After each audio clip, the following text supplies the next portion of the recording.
What's going on, y'all? Welcome back to another episode of the JuiceBox presented by LOCKCITY. You got Whitey here today. Happy Tuesday. Hopefully everyone's having a good start to the week and that you're enjoying the Blast Bounty tournament, whether you are watching this video midday on Tuesday or by the time that the games have ended. We're going to be talking about obviously some picks here for the second day of Blast Bounty Malta. That's going to be Wednesday, January the 14th of 2026. Again, at the time of recording this video, we are still knee deep in the Tuesday games, the first 4 games here. So we don't have any sort of official results, won't be able to do any sort of a record update or anything like that at the start of this video. Everything is very much ongoing right now for all intents and purposes. But we can take a look at obviously matchups here for tomorrow.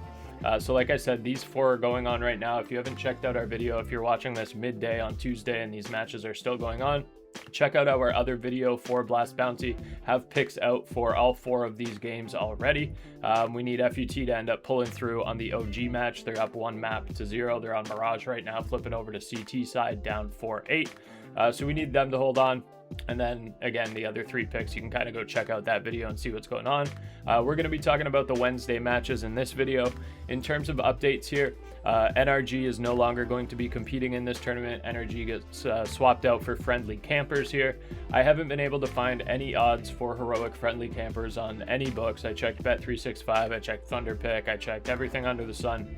I can't find any lines for it. I know friendly campers have had their fair share of cheating accusations in the past, so I'm assuming that's probably why. So our picks for today will not include this matchup here, friendly campers and heroic. I would imagine heroic probably wins it, but we're going to be talking about the other 3 games here. So let's hop on over to Thunderpick. Let's see what we have on the board here for tomorrow, and we'll talk about the 2 plays that we already have set up. For those of you that watch the videos regularly, you know that all of the odds that will be discussed in today's video will be on thunderpick.io, which is one of the top books in the world for esports betting.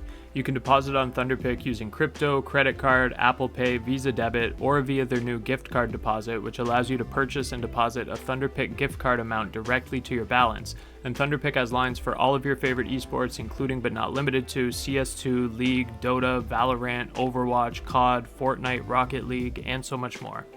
If you visit tinyurl.com/LockCityTP, you can get a 100% deposit match on your first deposit all the way up to $600 or whatever the equivalent is in your local currency. Any amount that you deposit up to $600 will get immediately matched by Thunderpick for you to be able to use for your esports picks. We've obviously been super profitable on CS2, but with that deposit bonus, you can always try your luck with some of your other favorites with that free money to play with. That's tinyurl.com/LockCityTP for a 100% deposit bonus at Thunderpick up to $600. Alrighty, so like I said, we're going to have 2 plays on the board here for tomorrow. The first one that we're going to talk about is going to be Passion UA on the money line against Gamer Legion. This one is very much a 50-50, so I completely understand if you want to flip and take the Gamer Legion side of things. This is going to be our first matchup tomorrow at 6 a.m. Eastern time. I have 1 unit on it to pay 1.85 units. Let's quickly hop over here. So Gamer Legion, obviously we saw them play last week. They didn't have PR in their lineup last week. They were playing with ZTR instead. And then on the Passion UA side of things, we haven't seen them compete in about 5-6 weeks since the winter break there.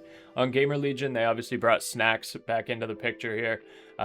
He's been playing well. I'm not a Snacks fan at all, to be quite honest with you. So that's part of the reason why I'm going to be on the Passion UA side of things. I just don't have a lot of faith in Snacks leading this Gamer Legion lineup here. I do like these Gamer Legion boys. I like Rez, I like Tossin, I like PR, Hypex for the most part. Since coming over from BetClick, I think he's been okay. Definitely not a standout or anything like that, but he's been able to hold his own. In terms of maps that I think Passion UA could win or be successful on, I don't expect that we'll see a Anubis here. We might potentially see it thrown in.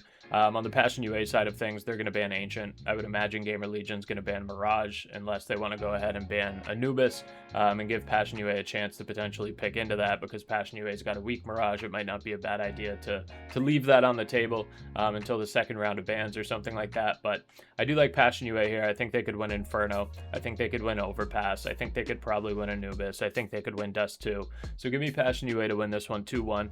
But again, if you like Gamer Legion, if you're a Gamer Legion fan, I completely understand that side of the bet. And if you want to just lay off this entirely because you see it as close to a 50-50 like it actually is, I completely understand that as well. And then the other one that we're going to talk about here is just going to be the other two later games, so the 11 o'clock a.m. Eastern time and the 1:30 p.m. Eastern time. And I'm just going to go with both teams to win 2-0 here. That's going to be Vitality over Virtus.pro, and then NaVi over Monte. So NaVi over Monte is the one that seems a little bit sketchier, but Monte, obviously, they no longer have Ryu back in the picture, or in the picture at all. He went over to Astralis. So on the Monte roster side of things, wow, public consensus 85% is crazier than I thought. But Monte is going to have this lineup sitting in here, so obviously a lot of familiar names for those of you that follow Monte. But they got Rainwalker in here coming over from 500. They still have Azuu, Gimsy, so on and so forth. And then on the Navi side of things, no roster changes over the winter break or anything like that, obviously. These guys are only getting more and more comfortable with each other. I know there were some rumors about LOCKCITY potentially moving on, so on and so forth, but they kept the same unit intact here.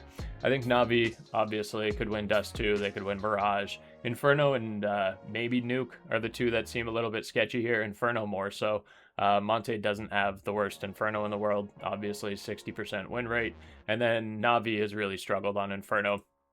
Recently, at least 17% win rate, obviously against a lot of top teams. We saw them play FaZe, Furia, Vitality, Heroic, and Astralis, I suppose, as well. You could consider top teams, but they've really struggled here. They were able to beat Furia way back in October at the Thunderpick World Championship. But aside from that, they have kind of been struggling on this map. I still think they can win this 2-0. I think they can win a close Inferno. I think they win any other map here. So I'm going to go with NaVi -1.5 map spread for the first leg. And then the second one there, I'm just going to be rocking with Vitality -1.5 map spread against Virtus.pro. So Vitality here, well, I guess we can talk about rosters for Virtus.pro. Same thing that you would have seen toward the very, very end of last season. So Toro, Perfecto, Flit, Flame, and I call this guy Blast, but I know that's not how you pronounce it. I've heard them say Best and some other things, but to me, this is Blast in my head. I'm not going to change that up. And then on the Vitality side of things, we have, again, new team pictures with new jerseys on here. This is going to be the 100th time in the last 2 months that they've switched jerseys. But on the Vitality side of things, they should absolutely blow through Virtus.pro. There's no map here that should even be close. Even if we see Anubis thrown into the mix here, Vitality should dust VP on it. Vitality should beat VP on Overpass. This would not be close. We're not going to see Nuke. And then Vitality wins Inferno, Mirage, Dust 2, so on and so forth. This one's really a gimme. Vitality wins this 2-0 every single day of the week. So those two together, Vitality 1.48 times your money, NaVi 1.65 times your money. One unit is going to pay 2.44 units, and that's 2.44 times your money. All right, y'all, those are going to be the two plays that we are rocking with here for tomorrow. One single, one parlay, and then obviously we're leaving the other one off there because friendly campers, we can't find any line on it whatsoever. If you're watching this early in the day, we still have 45 minutes from now our max play of the day coming up as well. That's FaZe and Eyeballers, map 1, over 21.5 total rounds. And then, of course, we have the two parlays still in action here for today. We need FUT to hang on, so on and so forth. So the follow-up video, next video that we do for Thursday's games, I'll do an update in terms of record here, how we did on Tuesday, so on and so forth, and start to compile all of that data like we typically do. But aside from that, hoping to bring y'all some more winners here today. I think we can go 5-0 across all 5 of these plays. There's nothing here that I feel questionable about except maybe Passion UA. But everything else I feel really good about. Looking forward to cashing y'all out. We'll see y'all back here tomorrow. Peace.